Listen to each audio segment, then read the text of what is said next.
Hey guys, this is how to cook hamburgers in a cast iron skillet pan, whatever. Aldi's has a great deal. Grass-fed burgers for probably about like I think it's about like $5 a pound, which is pretty good. I think their ground beef is actually more expensive, and so this is actually like saves time. Is there anything you want to say about how to do it? You put it on, basically put it on, you want to seal it with the heat.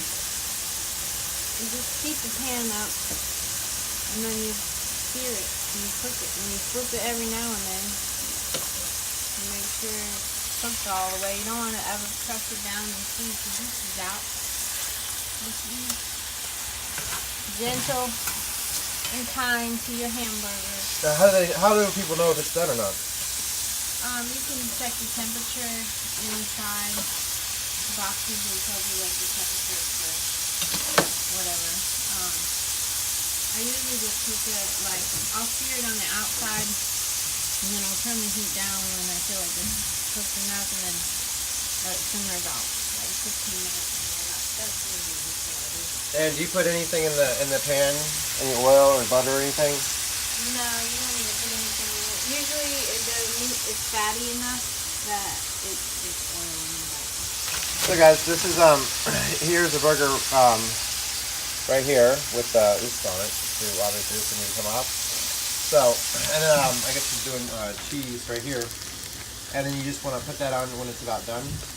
Yeah. So. Put it on there and wait for it to out.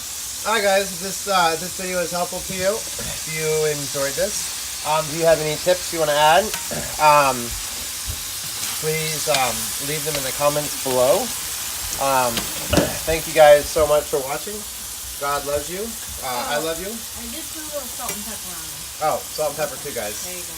Guys, if you have any secret tips and you want to make them not secret, maybe put them in the comments below and help other people maybe they can get educated, just please keep it polite.